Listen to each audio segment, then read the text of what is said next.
we've had a great panel discussion with Bill and Steve and the CEO, Scott Carlson of IFCBA, and we're talking about the horizon and what's coming ahead for freight forwarders and customs brokers. Bill, maybe I'll come over to you first. What was discussed in the panel today? We discussed it. One of the questions was what are the challenges facing the industry, and we got a very good response from the poll as well. And you know, some of the challenges are in terms of the supply chain disruption, the freight rates, you know, going up, generally labour costs going up, and and pricing as well. So some of the issues we just talked about, yes. It was quite interesting. You seem to have covered all of the topics that the attendees were saying on the screen without even turning around. So it's pretty amazing. Scott, what was your feedback on the questions that they were asking? There was a lot, which is good. But yeah, look, I think the landscape's changed for freight forwarders and customs brokers. It's very different to what it was during the COVID period. I think Steve and Bill articulated that fairly well. So it's very, very different. So margins are down, volumes are down. Members do need to look at their costs, different ways of doing things. AI is one of the things that's going to help them. And I think there's a real opportunity there. The skill shortage is an issue. There might be a little bit of softening with that, with the economy softening. But one thing we've heard today is that, from the economist Bess Adida from Westpac, is that, you know, things could be patchy. There's not going to be a lot of strength in the economy, but hopefully we can avoid a recession. And our members, particularly their businesses, are barometers of the economy. Yeah, they are. I guess one thing we feel is that the movement of freight, we also see movements in trade and things like that. Steve, you mentioned succession planning. That's super important as we move into the future. What are some key components for members to take away?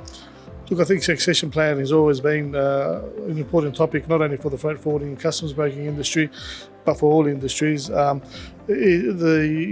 no hiding it that the average age of a customs broker and freight forwarder is not going it's not going down anytime soon. So it's important that succession plan remains a key topic. The areas we discussed in terms of succession planning is making sure that the business is ready for sale, and that's not necessarily making the business go out to be sold, but making sure that financial information is up to date. There's processes that are documented in the business so that the business is operating efficiently, so that when the time does come for a succession plan, the business can actually manage that transition. HLB Man Judd gives advice on this, and you're here to support the members. How important is that as we move into the future with maybe the economy not being so great? Look, one of the points I touched on as well is last year the businesses in the freight forwarding and customs broking industry were doing very well. This year it's been a tougher year, but valuations have never been based on just 1 year worth of profit. They've always been based on maintainable earnings. So if the idea of succession planning or selling the business is still in people's minds, come and see us, because the value of the business may not have necessarily gone down, but the maintainable earnings may have still stayed at the same level. So it's important to understand maintainable earnings is a key concept for valuing a business. Yeah, absolutely. Maybe I can go back to you, Bill. The federal budget was put out, and so maybe you could give us and the members a little bit of an update on what changes maybe they'll be able to take advantage of. Yeah, look, there weren't a lot of major changes from the tax viewpoint. It was a bit disappointing, I thought, for business.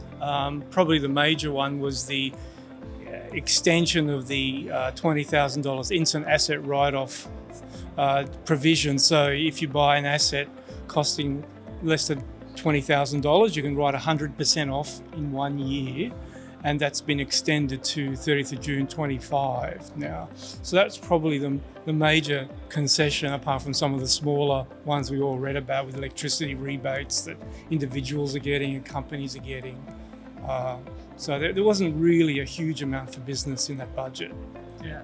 Well, thank you so much for your time, gentlemen, and thank you for a great panel. Thanks. Thank you.